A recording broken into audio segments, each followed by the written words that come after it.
Hi guys, అందరికీ నమస్తే. ఈరోజు వీడియోలో వచ్చేసి FA2 పార్ట్ ఏ సాల్వ్ చేస్తున్నాం. ఇది 6th క్లాస్ వాళ్ళది. ఆల్రెడీ వీడియోలో చెప్పినట్టే మా వాళ్ళ క్వశ్చన్ పేపర్ సాల్వ్ చేసి పెడతా అని చెప్పిన కాబట్టి పెడుతున్నాం. కావాలంటే చూసుకోండి. ఇగో ఈడ సాల్వ్ చేసే మెథడ్, క్లాస్లో చెప్పిన మెథడ్ డిఫరెంట్ ఉన్నా ఏం కాదు, కానీ అట్లా పోయి మీరు రాస్తే చాలు. ఏమని ఇచ్చినాడా, which number among 2, 3, 5 divide 120 exactly అన్నాడు. అంటే 120ని ఏదేది ఎగ్జాక్ట్లీ డివైడ్ చేస్తుంది అంటే అది రాసేసేయాలి. నేను డైరెక్ట్ రాసేసా. Here 120 is exactly divisible by 2, 3, 5. ఎందుకు సార్ ఇట్లా రాసేది అంటే, నేను చెప్పిన కదా క్లాస్లో లాస్ట్కి 0, 2, 4, 6, 8 ఉంటే 2 టేబుల్లో పోతుంది. ఈ అన్ని నెంబర్స్ని యాడ్ చేయి. 1 + 2 3, 3 + 0 3. సమ్ ఒకవేళ 3 టేబుల్లో వస్తే 3 గిట పోతుంది, లాస్ట్కి 0 ఉంటే పోతుంది.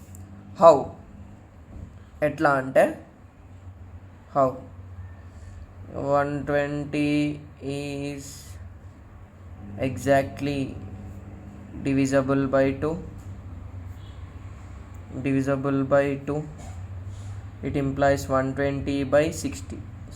2 1s are 2 table 1 రాదు, సో 12 తీసుకున్నాం. 2 60s సో 60. ఇట్లా బార్ కోడ్లు రాయద్దు ఎగ్జామ్లో. మళ్ళా 3 డివైడ్స్ 120 ఎగ్జాక్ట్లీ.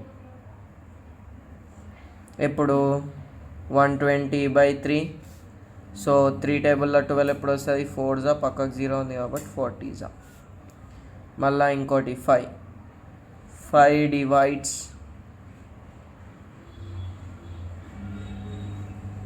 120 ఎగ్జాక్ట్లీ. ఇది క్లాస్లో నేను పెద్దగా రాపించిన, ఎందుకంటే టెక్స్ట్ బుక్ ప్రకారం రాపించిన. ఇది మన దిమాగ్ ప్రకారం రాస్తున్నాం. 5 2s 10. ఎట్లా రాసిన మార్క్స్ వస్తాయి? 5 4s 20. So 5 1s 5, 24s. గింతే. ఇది ఇంత రాసా అని 1 మార్క్ వస్తుంది. మీకు కాన్సెప్ట్ ఇంపార్టెంట్, సరేనా?